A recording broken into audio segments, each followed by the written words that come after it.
How's it going, everyone? TDC Optics Alan here. I would love to welcome you to the channel and thank you for viewing. I'm just doing a quick video to run through what you can expect from this channel to see if it's of any interest to you. Also, a little bit about me and why I started this channel. So without any further delay, let's begin.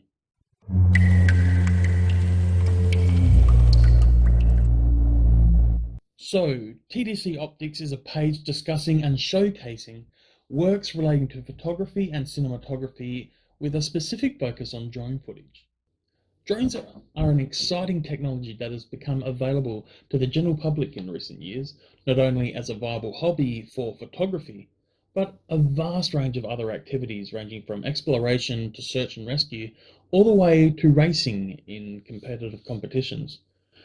As technology increases, so will our options as what we can do with these amazing machines. I myself have become hooked on the cinematography aspect of drones on a hobbyist enthusiast level, basically just enjoying flying and using available resources and practice to enhance my skills for a better end product. I want to use this channel to converse the information I've learned in my time flying drones, which will include things such as tips and tricks, known issues and troubleshooting, upcoming news, changes in the law, and reviewing products and discussing the pros and cons and also the limitations of them. I also want to use this platform to display some of my footage, and I'd really like your feedback on how I could improve it. I can certainly take criticism as long as it's constructive. Aggressive criticism, or what is more commonly known as bullying, has never helped anyone, and I would appreciate the channel's comments to remain civil. I'm hoping that future content will not only be informative, but also possibly enjoyable. So this brings me to my next topic, and that's why. Why start a channel when there is a plethora of other channels that look more professional, have better drones, better footage, better skills, and better budgets? Well, surprisingly, the story actually starts about a decade ago and the early start of my mental health issues. Without me knowing or being fully conscious of the extent, around 10 years ago, I started developing a severe anxiety disorder. It took about 3 years to fully develop and became worse over time.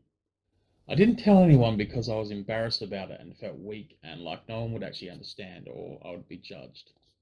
There were multiple instances that would set me off, but by the time I told someone, it was because I was actually at a stage where I couldn't manage with a sustainable lifestyle.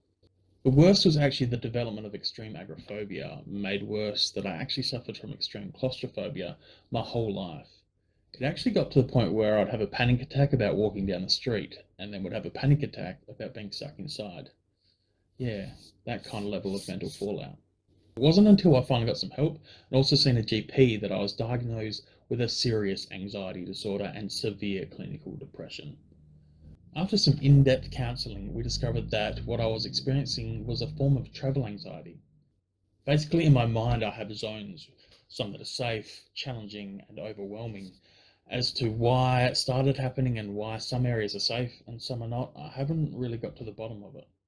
Now, I know what you're thinking. Ow, what the heck and flip has this got to do with drones? Well, it's actually to do with the treatment, if you will, for my travel anxiety and mental health status. Basically, I need to push myself into challenge zones and remain there and convince my brain that the area is safe. What this does is start to create the area in my mind as a safe area, thus extending my safe zone and expanding my challenge zones further out. Obviously, this can be a very long, drawn out process and surprisingly tiresome, like incredibly draining. For instance, I was pushing myself to get to Shoalwater Bay, about an hour where I live. I ended up making it there, but the whole process of pushing myself was so tiresome and overwhelming, and I burnt out and went backwards. It wasn't until I slowed down and did it bit by bit, had goals set, that I finally made it again, and more regularly. I can now get down there and relax a little. Still not 100% all the time, but consistently perform the drive if needed, and even better still, actually wanting to go down there, which is good because my family's down there. This is possible due to the techniques I've put in place and the support I get from my friends and family, especially my awesome parents and siblings on both mine and my wife's side of the family, and also my beautiful wife, who is an absolute rock and so supportive. I want, actually need, to keep pushing myself to improve my mental health, as it not only affects me and my life, but those around me and their life.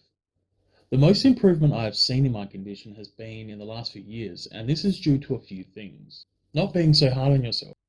Every step, no matter how small, is a success. Letting others help. Being consistent and constant. Don't stop challenging yourself.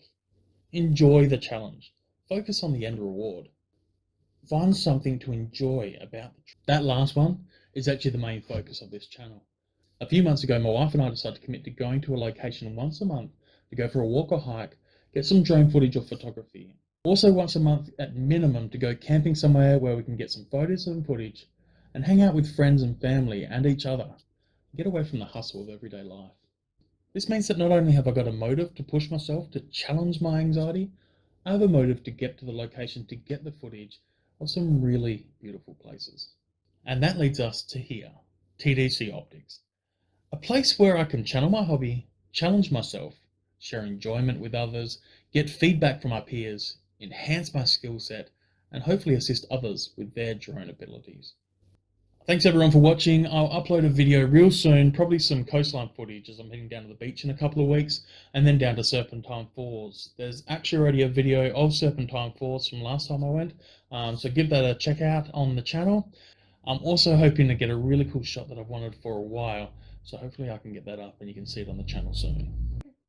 If any of this interests you or you're keen to follow my story, then click that subscribe button and also click that notification button so you know when I'm posting new videos. Also hit us up with a like if possible and comment down below what you want to see on the channel. Thanks again friends, I hope to see you again soon.